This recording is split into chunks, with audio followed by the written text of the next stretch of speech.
¿Qué tal, amigos? ¿Cómo están? Gracias a Dios, o dando gracias a Dios por la oportunidad que nos da de estar juntos otra vez. La verdad que qué bueno es poder reunirnos, no solamente a través de la grabación, porque aparte de eso nos reunimos en vivo para Ujú. conversar, para preparar las cosas, inclusive, ¿por qué no decirlo?, para discutir sobre algunos temas que no estamos de acuerdo, porque la verdad pues es una y todos tenemos como una parte de la verdad, ¿no? Y ahí nos ayudamos, nos... ¿cuál es la palabra? Nos complementamos, ¿no? Para poder traer finalmente algo. Y además de eso, oramos siempre para que el Espíritu de Dios guíe esta reunión. Hemos estado orando antes de empezarla. Y oramos por ustedes también, los que nos escuchan, para que el Espíritu de Dios abra el entendimiento. Me viene a la mente un pasaje de Efesios, lo voy a leer. No estaba dentro de lo previsto, pero bueno, para eso estamos, para seguir la voz de Dios. Dios dice, lean, leemos. Efesios 1, y dice el verso 16, porque me vino a la mente, porque estaba diciendo que estamos orando por ustedes también, queridos amigos que nos siguen, que escuchan el programa por radio y por YouTube también. Y dice lo siguiente el apóstol Pablo, 1:16. No dejo de dar gracias por ustedes, haciendo memoria de ustedes en mis oraciones, para que el Dios de nuestro Señor Jesucristo, el Padre de Gloria, les dé espíritu de sabiduría y de revelación en el conocimiento de Él. Miren lo que está pidiendo. George, sería bueno mejor que bloquees tu sonido porque se está escuchando. ¿Ya? Y lo prendes cuando vayas a hablar. ¿Ya? Ok, miren lo que dice. ¿Ya? Está orando el apóstol Pablo por los que están recibiendo esta palabra. Dice para que nuestro Señor Jesucristo, el Dios de nuestro Señor Jesucristo, el Padre de Gloria, dice, les dé espíritu de sabiduría y de revelación en el conocimiento de Él. Espíritu de sabiduría y de revelación. Y además dice, como consecuencia de esto, alumbre los ojos de su entendimiento. ¿Para qué quiere que alumbre los ojos de nuestro entendimiento? Para tres cosas. Primero, para que sepamos cuál es la esperanza a la que Él nos ha llamado, la primera. Segundo, para que sepamos cuáles son las riquezas de la gloria de su herencia que ha dado a nosotros, a los que hemos sido llamados, por el favor de Dios. Y tercero, para poder conocer la supereminente grandeza de su poder para con nosotros los que creemos. La supereminente grandeza. Entonces son tres cosas que Dios quiere que nosotros como creyentes podamos saber. La primera, ¿cuál es la esperanza a la que nos ha llamado? La segunda, ¿cuál es la herencia que nos ha dado? Y la tercera es, ¿cuál es la inmensa grandeza de ese poder para con nosotros los que hemos creído? Y por eso dice Dios que estaba intercediendo, porque eso está inspirado por el Espíritu Santo, y la Biblia dice que el Espíritu Santo está intercediendo por nosotros. Entonces entendemos que esta es una intercesión de parte del mismo Espíritu de Dios que está orando para tener espíritu de sabiduría, espíritu de revelación en el conocimiento de Él. Y para esto queremos decir de que conocer a Dios no es algo que se adquiere estudiando mucho, yendo a un instituto y solamente escuchando mensajes y escribiendo notas y analizando cosas. Todas esas palabras, analizando, entendiendo, apuntando, son cosas que las podemos hacer nosotros. Dice aquí la Biblia que lo que necesitamos es sabiduría y revelación.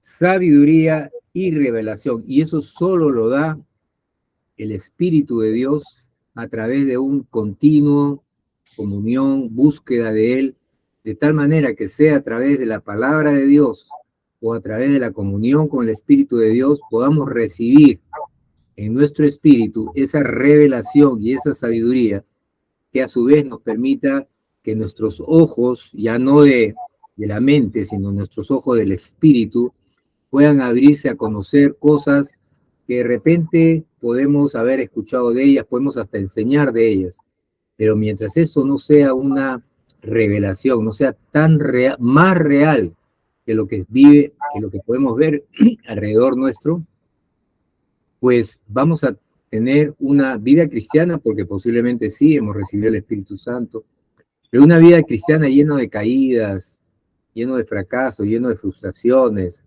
lleno de, voy a decir algo que suena raro, una vida cristiana llena de incredulidades, porque podemos ser creyentes incrédulos, porque conocemos la palabra, hablamos de la palabra, leemos la palabra, enseñamos la palabra, pero en la práctica esa palabra no nos gobierna. Y la verdad que últimamente he visto mucho de eso, y lo he visto en líderes cristianos, lo he visto en pastores, y es doloroso, ¿no? Porque Jesucristo murió para darnos vida y para que disfrutemos esa vida, vida en abundancia, dice, y Él vino a deshacer las obras del diablo. Pero vemos mucho hijo de Dios de buenas intenciones, esforzados, que andan alicaídos, que andan realmente sin esperanza en el mundo. Y acá Dios dice que mediante un espíritu de sabiduría y revelación nos puede dar esas tres cosas que podamos conocer, y el conocimiento tiene que ver con intimidad. Para Dios, conocimiento no es intelectual, es intimidad. Y conocer qué, dice, la esperanza a la que nos ha llamado.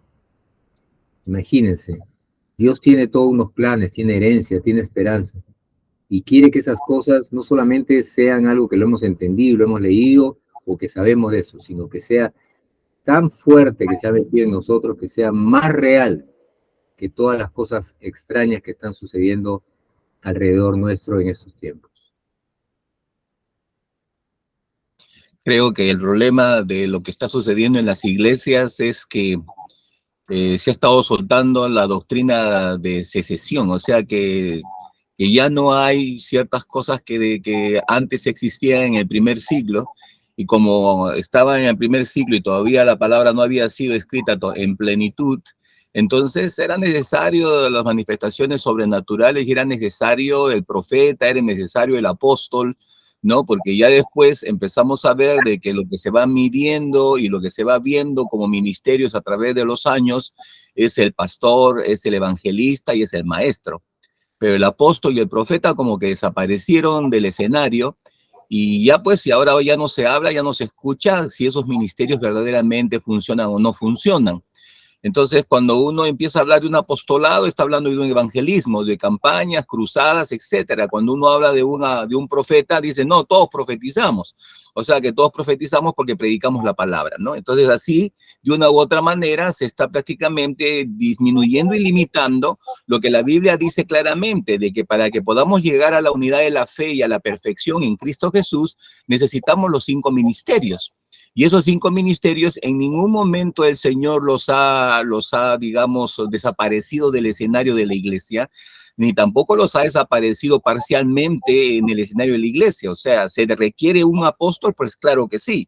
¿Se requiere un profeta? Pues claro que sí. ¿Se requiere un maestro? También. Un evangelista también, y un pastor también, porque la Biblia así lo plantea. Entonces, la idea más bien es que nosotros debemos de permitir que el Espíritu Santo empiece a darnos esa bendición que tú has estado hablando, esa revelación. Pero esa revelación no viene si no hay una búsqueda del rostro de Dios, no hay un nuevo nacimiento verdadero. O sea, hay mucha gente que está en la iglesia, pero simplemente son religiosos.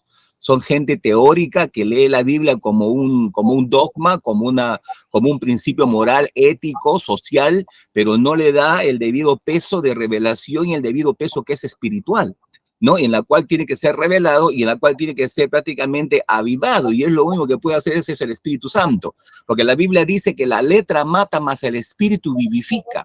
Entonces, ¿por qué nosotros estamos teniendo a ciertos sectores de la iglesia tibia, en una situación ambigua, ambivalente, cuando se supone que tiene que ser una iglesia poderosa, firme, ¿no? Y digamos, y una iglesia ungida para que pueda cumplir con lo que Dios ha comisionado en estos tiempos y pronto? Porque digo, ya pronto el Señor viene por segunda vez, y eso significa de que la iglesia más bien va a empezar a tomar cuerpo, a tomar dominio, autoridad, porque cuando Dios viene, no viene llegamos a llevarse a una pobre, desgraciada y miserable iglesia. No, el Señor viene a llevarse a la novia y se la lleva con poder y gloria. Entonces, por eso que es muy importante entender de que el Espíritu Santo hoy en día prácticamente requiere establecerse en la iglesia, no el pastor, no el evangelista, no el ministerio en el cual muchos se ha estado dando por tantos años, ¿no? Porque nosotros hemos estado viendo a personajes en las iglesias, tremendos personajes, y no viene ese personaje, no hay la presencia de Dios. No, es el Espíritu Santo, es la comunión con el Espíritu Santo, es buscar buscar la enseñanza que la Biblia nos enseña de la persona del Espíritu Santo para que podamos permitir que el Espíritu Santo le dé vida a esa palabra y nosotros podamos tener verdaderamente ese cambio, esa transformación. Porque la Biblia dice claramente que el Espíritu Santo le da vida a esa palabra, o sea, le da vida a esa palabra en esa persona que está buscando el rostro de Dios, que está leyendo la Escritura, que está en ayuno, que está en oración. El Espíritu Santo le da la vida, y al darle la vida, esa es una experiencia tangible que nadie te la puede robar. O sea, nos pueden robar ideas, pensamientos, doctrinas, teorías, porque salen de diferentes lugares, de diferentes sectores, con diferentes personajes. Pero cuando hay una experiencia personal, nadie te la roba, nadie te la puede robar. Hay un pasaje de la Escritura que dice que el que habla, hable conforme a las palabras que Dios da. Y que el que obra o el que ministra, el que sirve, dice que lo haga conforme al poder que Dios da, para que en todo sea Dios glorificado. Entonces aquí tenemos dos temas muy importantes. Dice, no hablar, sino hablar conforme a las palabras que vienen de Dios, y no servir, sino es servir bajo el poder que Dios da, dice. ¿Para qué? Para que al final, sea las palabras, o sea la obra, el servicio, todo sea para gloria de Dios, es decir, que sea claro que no lo hice yo, fue a través mío, porque el poder de Dios o la palabra de Dios obró.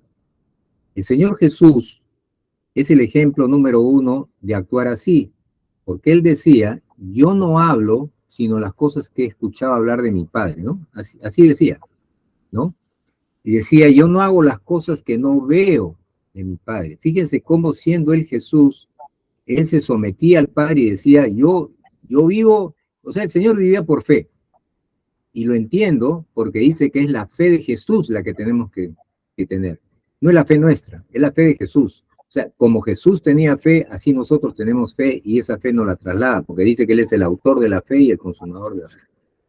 Entonces, en este concepto, en este escenario, me viene la parábola, pero no es parábola, creo que realmente no era una parábola, la de la higuera, ¿se acuerdan?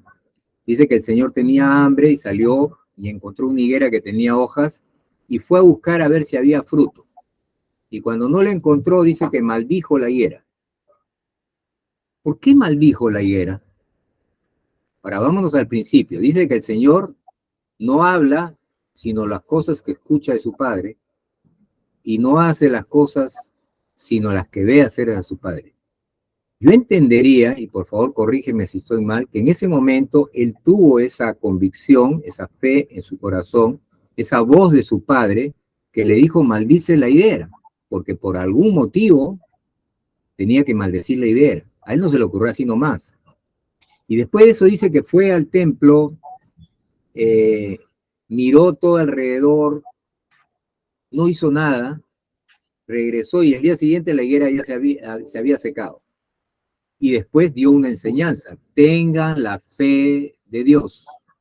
Si ustedes tuvieran una fe del tamaño de una semilla de mostaza, ustedes podrán pedir al mar, etcétera, etcétera. Y la gente cuando escucha eso dice, sí, ya, ok, yo tengo fe, entonces voy a decir que el mar, que los cerros caigan. No, pero eso no fue lo que dijo Jesús. Él dijo, empezó diciendo, tengan la fe, es decir, tengan la convicción que Dios les está hablando. Tengan la convicción que Dios les ha dicho que maldigan la higuera, que los montes caigan al mar, que sea sano esta persona, porque entonces, sin darnos cuenta, en lugar de actuar en fe, estamos actuando en nuestra propia creencia. Y de repente oramos por un enfermo y el enfermo no se sana, y decimos, ¿y por qué no se sana? Lo hiciste en fe, porque la palabra que dice, la palabra de fe sanará al enfermo, ¿no dice así? quiere decir que tú tienes que esperar tener esa convicción en tu espíritu, que se llama fe, que lo pone Dios, y sobre esa convicción es que vas a orar por tal persona o de tal manera. Porque si vamos a, ya estoy hablando mucho, me cortan ahorita, por favor, discúlpenme. Porque si vamos a las oraciones de sanidad del Señor Jesús, a ver, díganme dos oraciones que él haya hecho igualitas. En una le escupió la saliva, en el otro le tocó los ojos, en el otro hizo otra cosa. ¿Y por qué cambia? Yo me preguntaba, ¿y por qué diferente? ¿Cómo se le ocurrían esas cosas? Vamos al principio. El Señor Jesús no hace nada que no haya escuchado de su Padre o no habla nada, porque dice, si hablamos, que sean palabras que vienen de Dios, y si servimos, que sean según el poder que Dios da. Para cerrar la idea, resumen, nuestra labor como hijos de Dios, como creyentes, es ponernos en tal comunión con Dios, de tal manera que la gloria sea para Él de acuerdo a las palabras que hemos estado compartiendo. Adelante, George. Jesucristo vino como un hombre como nosotros, tenía la misma naturaleza de nosotros. En nada su cuerpo era diferente al cuerpo de nosotros. Estaba en un envase que también era un envase, una naturaleza caída, ¿cierto? Esa naturaleza la tuvo de su madre María. Fue procreado por el Espíritu Santo, pero vivió en esa naturaleza. Por eso es que fue tentado en todo, dice la Biblia, ¿no? Pero él no pecó. Y cuando leemos, seguimos buscando en la Escritura, ¿por qué no pecó? Porque dice que él se allanó al Padre, se sujetó al Padre todo el tiempo. Jorge dijo la semana pasada, no te puedes sujetar un rato y después te sueltas, después vuelves, no. La idea es lo que enseñó Jesucristo, no desconectarse. O sea, no desconectarse del Padre, en estar continuamente conectado, continuamente relacionado con el Padre, porque de allí venía la sabiduría y el poder para manejarse en este mundo, ¿no? Entonces, es una lección para nosotros que, al igual que Jesucristo, tenemos también el Espíritu Santo, pero a veces nosotros decimos sí, pero estamos en una naturaleza caída. Por eso es que a veces tenemos exabruptos y caemos y pecamos y vuelta, estamos así, ¿no es cierto? Pero Jesucristo enseñó que sí se puede, o sea, si todo el tiempo nos sujetamos al Padre, sí podemos vivir la vida cristiana, sí podemos vivir en santidad como el Señor exige. Lamentablemente no es el óptimo, ese es lo ideal, pero lamentablemente esta naturaleza caída nos hace caer en desobediencias, en pecados y etcétera. Claro, hay que diferenciar también que si bien es cierto uno todavía cae, todavía desobedece, etcétera, como quieras llamarlo, la condición es que no sea un estilo de vida, o sea, no sea una práctica. Dice que los que practican el pecado. El cristiano, por ahí se le chipotea algo, ¿no? Pero es pecado también y tiene que pedir perdón. Pero cuando a veces uno entra en frustraciones porque dice otra vez, caí, Dios mío, ¿hasta cuándo voy a estar así? Tenemos que hacerle recordar que la tentación no es pecado, ¿no? La tentación es un acto que puede surgir de nuestra propia naturaleza, o puede ser que el mundo o Satanás nos tiente con algunas cosas que cree que nos puede hacer caer. El pecado es cuando uno cae en el juego y ya comete la falta. No es que solamente fue tentado, o sea, no fue solamente miras esto o miras lo otro, sino que obedeces a esa voz y se rebela contra Dios, ahí es pecado. Pero si es tentación, no. En el momento que eres tentado, tú puedes recurrir a Dios o al Espíritu Santo y Él te va a librar, porque así vivía Jesús. Jesús vivió todo el tiempo así, sujetado al Padre. Señor, ¿qué hago?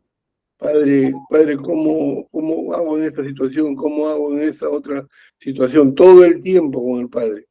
Y entonces ahí sí podemos vivir la vida victoriosa en Cristo. Yo les hago una pregunta y como falta 1 minuto y medio para que pueda terminar la primera media hora, a ver si les hago la pregunta y la respondemos en la segunda media hora. ¿Qué les parece? Mi pregunta es esta. ¿Cuál es la diferencia entre un creyente nacido de nuevo de lo alto y Adán en el paraíso? ¿Cuál es la diferencia en su condición espiritual, en la condición de su alma? ¿Cuál será la diferencia? ¿Es muy diferente o no? Y la segunda pregunta, más atrevida todavía, es ¿cuál es la diferencia entre el Señor Jesucristo caminando acá en la tierra y un creyente nacido de nuevo de lo alto? Esa es más atrevida todavía esa pregunta. Entonces, para dejarlos ahí en ¿cómo se llama?, en expectativa, vamos a tomar un receso de unos minutos y estamos regresando con ustedes. No se vayan y por favor vamos a continuar con las respuestas a esas preguntas. Adelante.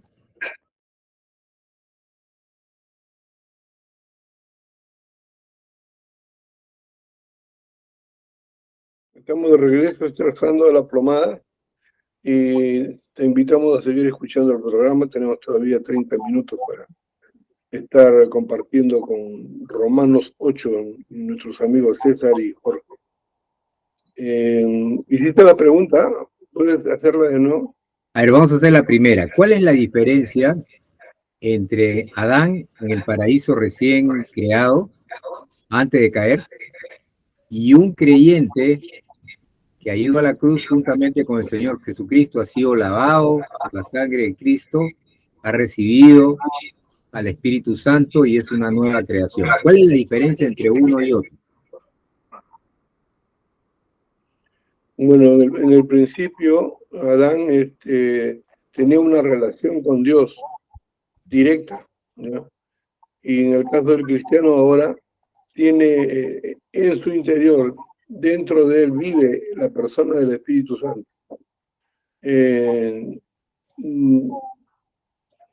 Si miramos de una parte, podría ser que sean iguales, pero si miramos de otro lado, vemos que el cristiano ahora tiene la ventaja de tener a Dios viviendo dentro de sí. Con Adán era que se relacionaba con Dios directamente. Ya, ese es un tema que es importante. Tal vez otro que es importante es que cuando Adán fue creado, el enemigo no estaba gobernando la tierra, era Adán el que tenía la autoridad y el gobierno, como lo había recibido de parte de Dios. Ahora vivimos en una época en que sí, ya nuestro ser interior ha sido transformado, podemos tener comunicación con Dios, pero que gobierne el entorno, es como si gobernara el jardín del Edén, el que gobierna el entorno es el enemigo, está continuamente atacando o buscando que atacar al creyente, ¿no? Como lo hizo en esa oportunidad con Adán y Eva mediante el engaño.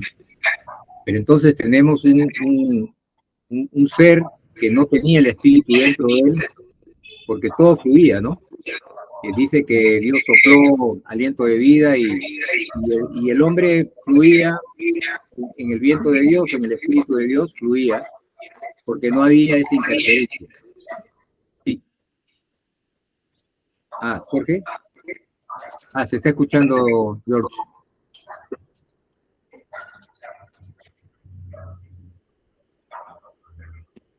Sí. Entonces, ahí tenemos dos diferencias, pero en términos generales, el creyente ahora tiene prácticamente la misma,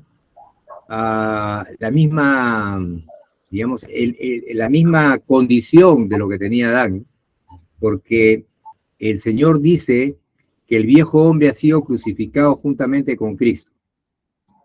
Después dice que la carne y el pecado no tienen autoridad sobre el creyente, porque ya no están bajo la ley, sino bajo la gracia. Quiere decir que si nos mantenemos en lo que hemos creído, el pecado no tiene por qué obligarnos, no tiene poder. El viejo hombre ha sido crucificado, ¿no? Jesús dice, considérate muerto al pecado. O sea, muerto al pecado es que el pecado me llama, me toca y no tiene autoridad sobre mí. Entonces, estamos hasta cierto punto igual que Adán. Estamos de que no estamos obligados a pecar. Sin embargo, tal vez, y aquí suelto un poco la pregunta es, tal vez porque no hemos entendido esta verdad, es que todavía nosotros nos pensamos que sí estamos sujetos al pecado. La Biblia dice que no. Romanos 6 dice, considérate muerto al pecado y vivo para Dios. Dice, por lo tanto, que no gobierne el pecado en tu cuerpo mortal. El hecho que nuestro cuerpo, para Dios, dice que ya está muerto, porque como ya está infectado, la serpiente le puso su veneno ahí en el Edén y ha seguido pues pasando de generación en generación, y nuestro cuerpo ya no va a poder vivir a tal punto que Dios tiene preparado un nuevo cuerpo. Eso lo sabemos. Pero el hecho que el cuerpo esté muerto delante de Dios no quiere decir que sea nuestro gobernante.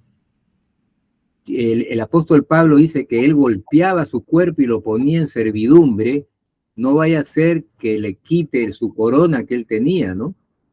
Entonces, yo creo que lo primero que podríamos decir, comparar entre Adán y un creyente en nuestros tiempos, el creyente y Adán me parece que están iguales, porque en ningún caso están obligados a pecar, en ninguno de los dos. Si pecamos, no es porque tenemos un área, digamos, que Dios no haya completado, sino lo que pasa es que no nos hemos puesto, digamos, no hemos fortalecido nuestra identidad, nuestra herencia, en el sentido de que el pecado no tiene autoridad sobre nosotros, porque no estamos bajo la ley, o estamos bajo la gracia, o porque el diablo nos ha agarrado, de repente nos ha distraído, nos ha agarrado en alguna situación en el cual le hemos creído al enemigo y no le hemos creído a Dios. Y cuando le creemos al enemigo le damos espacio para que pueda influir sobre nosotros. Es que ahí está el punto. El problema está entre la situación de la ley y la situación de la gracia. O sea, los que de una u otra manera, la Biblia dice de que la ley nos sirve como un ayo en la cual nos lleva, dice, nos lleva. No es que nosotros debemos de vivir en la ley, sino que la ley sirve como un ayo para llevarnos de la mano a la gracia. Entonces, nuestra condición es vivir en gracia, no en ley, porque la ley está buscando ayudar a Dios por la salvación, haciendo cosas, cumpliendo cosas, pero no se puede, es imposible. Por eso que la Biblia dice de la gracia, ¿no? Y la gracia tiene que ver con algo dado, un don regalado sin ningún merecimiento. O sea, la ley no tiene, o sea, la ley funciona sobre el merecimiento. Ah, yo hago esto y por consiguiente me tienes que dar esto. En la gracia no. Y en la gracia habla de que nosotros hemos recibido todo gratuito y que todo ha sido cumplido en la persona del Señor Jesucristo. O sea, no es que, digamos, yo tengo que ayudar al Señor Jesucristo en algo para mi salvación, porque ya Jesús hizo todo, absolutamente todo. Por eso que dice la Biblia, consumado es. Por consiguiente, yo debo de vivir en Él. Por eso que la Biblia dice que yo debo de aprender a vivir en el Espíritu Santo de tal manera para vivir en esa gracia en la cual Dios ha dado por mi vida y no ayudarlo ni buscar las formas religiosas de ayudarlo carnalmente a Dios para poder ser libre, para poder ser salvo, para poder ser santo, para poder sanarme. No, la Biblia dice que todo eso ya lo tengo en la salvación y lo que tengo que hacer es ejercer fe. ¿No? La fe es la certeza, es lo que se espera, la convicción de lo que no se ve. Y la fe viene por el oír la palabra de Dios. Y la Biblia dice que la fe es Jesucristo, que es el autor y consumador de la fe. Y Pablo todavía lo pone más difícil. Dice, ya no vivo yo, más Cristo vive en mí. Lo que vivo en la carne lo vivo en la fe del Hijo de Dios. O sea que ahí hay una muerte segura. Estudiando la fe, alguien dijo, no, fe es morir. Fe es rendirse. O sea, ¿quieres ejercer fe? Ríndete. Porque no puedes estar viviendo en fe con tu ego o con el yo o con el orgullo. Es imposible. Tienes que morir. Y la Biblia dice que para que haya liberación, es necesario prácticamente la muerte. Es necesario la muerte. Y por eso que nuestro Señor Jesucristo murió en la cruz del Calvario. Por eso que cuando yo veo a muchas personas que están haciendo ayunos, que están haciendo otros y otros, oye, le digo, ¿qué está usted haciendo? ¿Está usted desarrollando eso por causa del don que Dios ha puesto en su vida, el ministerio que está haciendo para poder lidiar con espíritus territoriales, etcétera, etcétera? ¿O cómo está haciendo? Ah, no, es que yo necesito hacer algo para poder prácticamente sentirme que yo soy salvo. ¿Perdón? No, usted lo recibe por fe, lo cree por fe y lo vive por fe. Es algo que ya Jesús lo ha hecho. No es algo que yo tengo que buscar ayudar a Jesús a hacerlo. No, ya lo hizo por mí. Yo soy salvo, soy justificado, soy redimido, soy santo. Es lo que dice la palabra de Dios. Lo que yo tengo que hacer es aceptarlo, creerlo y vivirlo. Es lo que yo tengo que hacer.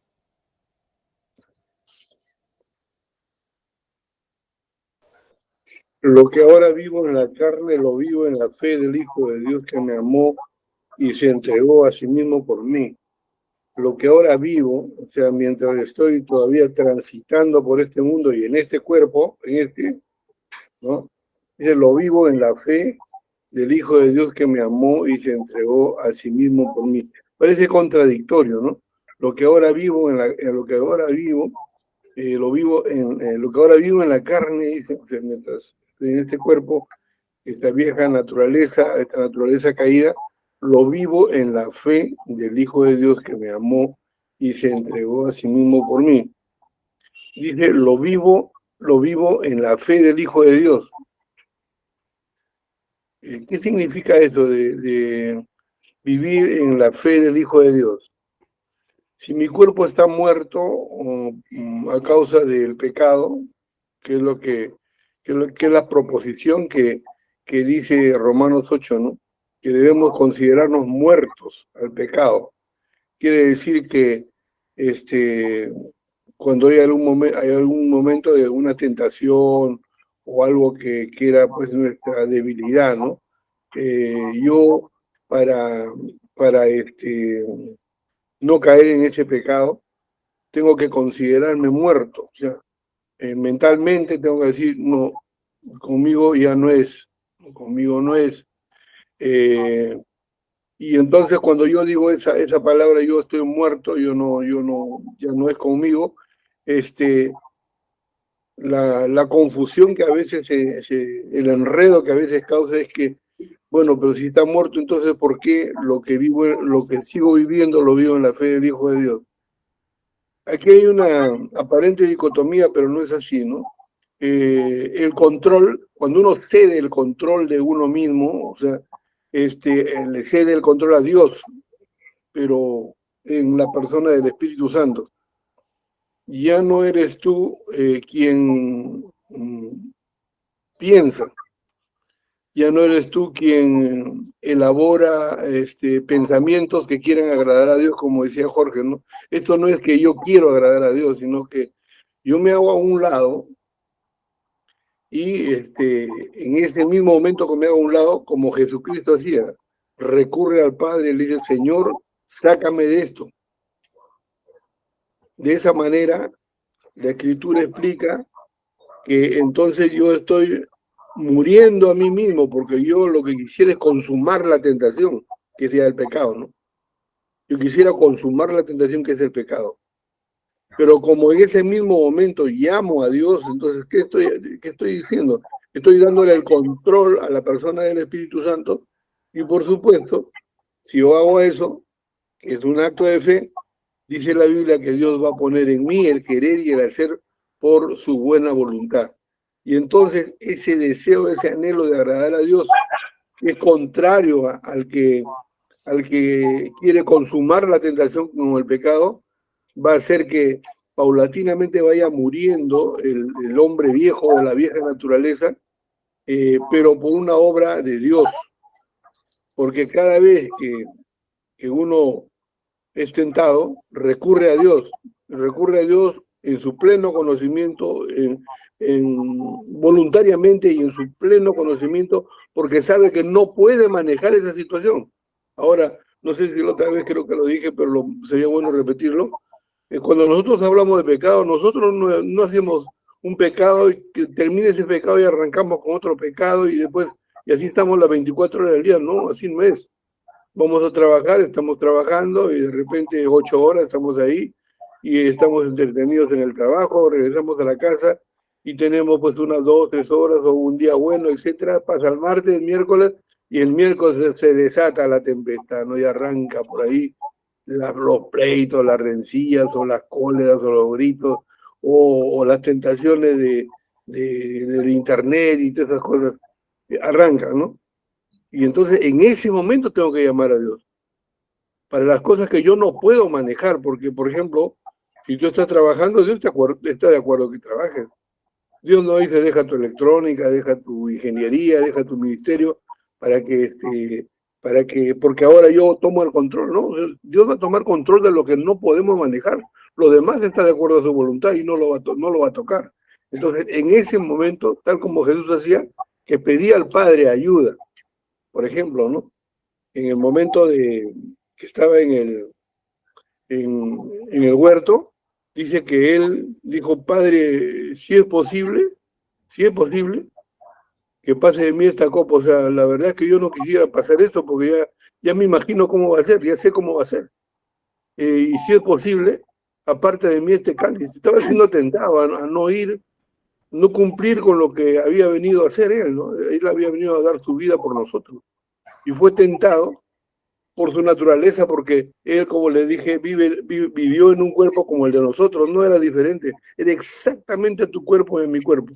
Pero la diferencia está que Jesucristo lo sometió a su cuerpo, su naturaleza lo sometió al Padre todo el tiempo, lo que nosotros a veces no lo logramos porque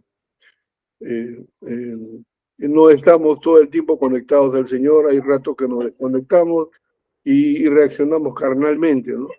Entonces, creo que eso sería bueno también darnos cuenta, porque a veces si no lo entendemos bien entramos en frustración. Romanos 8:18 dice lo siguiente: considero que los sufrimientos de este tiempo presente no son dignos de ser comparados con la gloria que nos ha de ser revelada. La palabra de Dios acá acepta que el creyente pasa por sufrimientos en este tiempo, pero no nos olvidemos lo que dice el apóstol Pedro en toda su epístola, en la primera epístola de Pedro. Habla de padecimientos, habla de sufrimientos, pero mayormente habla de un padecimiento por no pecar, por caminar en santidad. Ese tipo de padecimiento, ¿no? Por supuesto que habrán otros tipos, las burlas, esas cosas, las persecuciones, pero el apóstol Pedro se centra y dice, los sufrimientos, acá en Romanos, los sufrimientos de este tiempo presente no tienen comparación, dice, con lo que viene. En otras palabras, si podemos nosotros tener esa convicción tan fuerte de lo que dijimos, lo que leímos en Efesios, ¿se recuerdan lo que leímos en Efesios? Dice que Él nos dé espíritu de sabiduría y revelación, alumbrando los ojos de nuestro entendimiento para que podamos saber cuál es la esperanza a la que nos ha llamado. Si esa esperanza a lo que nos ha llamado la podemos ver tan cercanamente, entonces dice acá la palabra que ya no va a ser tan doloroso, tan difícil los padecimientos, porque sabemos lo que nos está esperando después. Sí, pastor. Pensé que iba a decir algo. No, pero si quieres que diga algo, creo que aquí la claridad es que nosotros al vivir en el Espíritu Santo, vivimos en la victoria que tanto hablamos, ¿no? Porque todos nosotros debemos de aprender, dice la Biblia, de que cada día trae su propio afán y su propio mal, dice la Biblia, cada día, ¿no?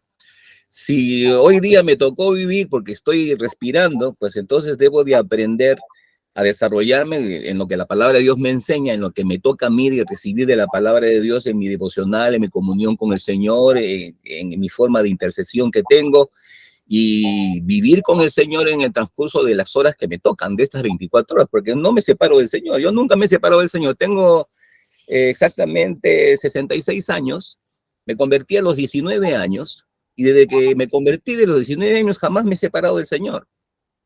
Aún he tenido dolores, tristezas, aflicciones, pecados, lo que ustedes quieran, pero nunca me he metido con una mujer, nunca he pecado con alcohol, nunca he pecado con esas cosas. De repente me he airado, pero más de eso no. Y nunca me he apartado del Señor, nunca le he votado al Señor y siempre he buscado su rostro, siempre.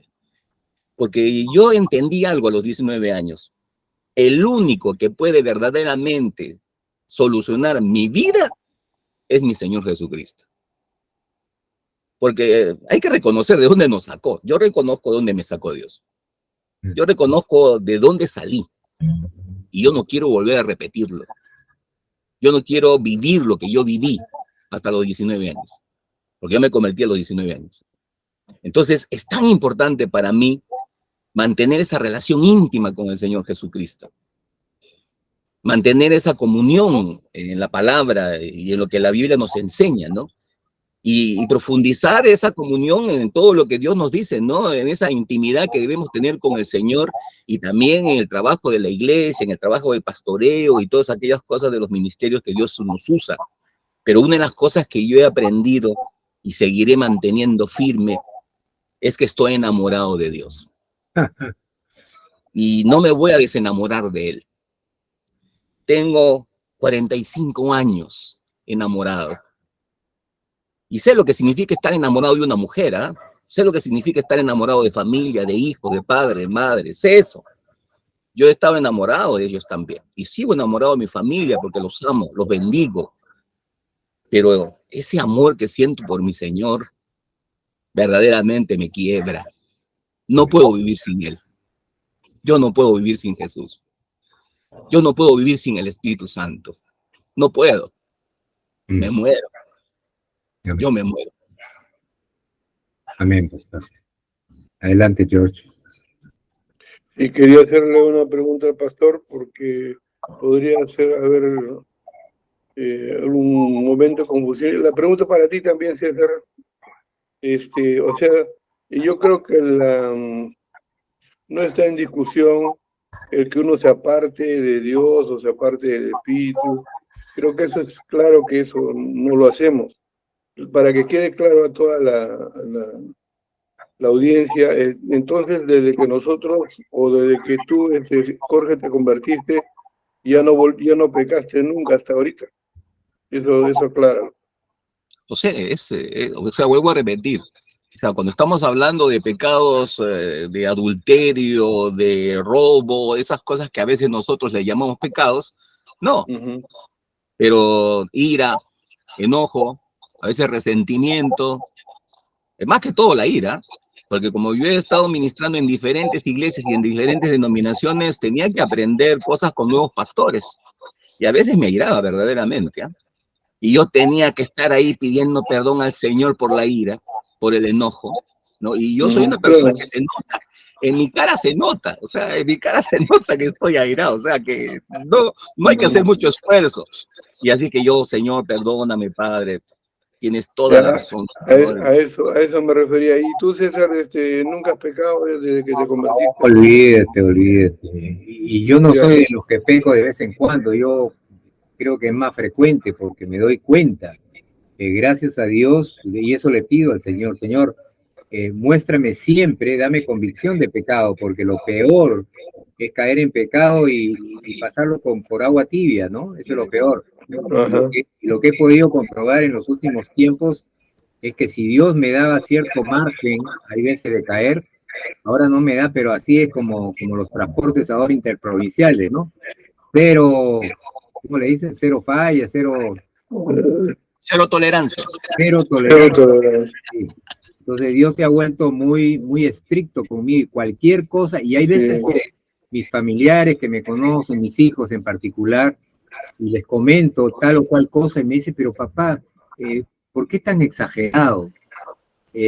¿Por qué? Pero si eso es algo tan sencillo, ¿no? A veces les comento, y bueno, para ellos será sencillo, y en general será sencillo, pero para Dios y para mí es gravísimo. Entonces Dios me ha llevado a ese punto de que cualquier cosa es muy grave y tengo que estar limpiando continuamente. Sí, y yo igual que ustedes, también, y que vale la aclaración de Jorgito, ¿no? Cuando dice, bueno, en esos pecados que estábamos antes, pues no, ya, eso ya lo dejamos de ahí atrás. Pero la Biblia habla que también son pecados la ira, el enojo, la gritería, esas cosas, ¿no? El pensar mal también, por ejemplo, pienso mal de tal fulano, de sutano, de mi hermano, eso también es pecado, porque yo no soy Dios para saber si es así como están actuando o no, solo pienso que están malos, etcétera, eso también es pecado. Entonces, cuando uno cae, por ejemplo, en eso, uno dice, Señor, cuando ya lo ve venir, ¿no? Señor, ayúdame, ¿no? Sácame de esto, no quiero hacerlo otra vez porque me siento muy mal. Entonces, a eso nos referíamos, hermanos, y también aclarar que como Jorge, como César, nosotros nunca, desde que conocimos al Señor, nunca hemos vuelto atrás. Nos agarramos del Señor con todo, y si hemos llegado hasta aquí es porque, a pesar de nuestros pecados y fallas, hemos vuelto siempre. ¿Y qué entendimos? Que después que desobedecimos o le fallamos al Señor, inmediatamente, como decían ustedes, vamos a la cruz y le pedimos, Señor, perdona. Y ya estamos otra vez a cuentas con el Señor y podemos seguir nuestra vida cristiana, ¿no? No dejamos que el pecado tenga su trasnoche. Eso es lo que hay que tener cuidado, no permitir que el pecado tenga su trasnoche. O sea, pecaste, ya sabes que pecaste. Entonces, ¿qué tienes que hacer? Simplemente inmediatamente acercarte al Señor y pedir perdón. Y otra cosa que también el Señor me ayudó a mí por esta situación de la ira, era que yo me ofendía rápido y eso hacía prácticamente que tenía una relación, digamos, incorrecta con los hermanos. Así que Dios me dijo que los bendijera. Qué difícil bendecir a alguien que te está serruchando el piso en la iglesia, verdaderamente. No es fácil. Porque está hablando mal de ti en la directiva y tú lo tienes que abrazar. O sea, le dice, Señor, yo no soy hipócrita, ¿no? Y el Señor me dijo, no es porque seas hipócrita, bendícelo. Así que empecé a aprender, pues, a bendecir en medio de esa situación y verdaderamente, hermano, es liberador. Sí. Al que te maldice, dice bendícelo, dice la palabra. Sí. ¿No? Entonces yo he bendecido y sigo bendiciendo a mis amigos, a mis enemigos, a aquel que dice, no, yo lo bendigo y no voy a permitir que ningún dardo de fuego del enemigo entre a mi corazón y contamine mi alma, a la cual yo quiero que esté tranquila, en paz y en comunión con el amado Espíritu Santo para no contristarlo, porque la Biblia dice que no debemos de contristar al Espíritu, que mora en nosotros y ¿qué cosa? Y nos anhela celosamente, dice la palabra. Amén. Bien, lamentablemente ya tenemos que terminar el programa, solamente quisiera decir algo en relación a lo que hablábamos de los pecados, que el pecado no empieza en el acto, empieza adentro, en la intención. Yo no sé si está en el alma, en el espíritu, esa parte no le he aprendido todavía, pero sí sé que está adentro. Eso lo ve Dios y eso lo ve el enemigo. El enemigo también ve ahí. Por eso que empieza, dice por ahí hay un pasaje que dice, todo empieza con un deseo, después el deseo concibe el pecado y después el pecado es la muerte, ¿no? O sea, tiene etapas. Pero todo empieza no con el acto, todo empieza en el interior. Y es ahí donde se ve todo, y es ahí donde se quiebra la comunión con Dios o no se quiebra la comunión. No es con el acto, es con la intención, ¿no? ¿Perdón? Es como dice la palabra, la intención. Dice que Dios ve la intención del espíritu, dice, ¿no? De igual manera, el diablo ve la intención de lo que nosotros estamos haciendo, ¿no? Y sobre eso empieza a trabajar. Así es. Bien, la verdad es que quisiera quedarme otra media hora, pero no, como se diría, no se puede.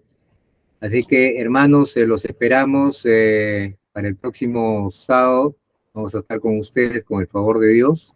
Y en YouTube estamos en cualquier momento. Entren nomás, ahí estamos, buscan el programa de la fecha y lo vamos a encontrar. Y para los youtubers le damos la primicia de que vamos a estar saliendo, vamos a estar colgando el programa antes que salga el día sábado. Ya ustedes tienen la primicia, por si acaso, ¿eh?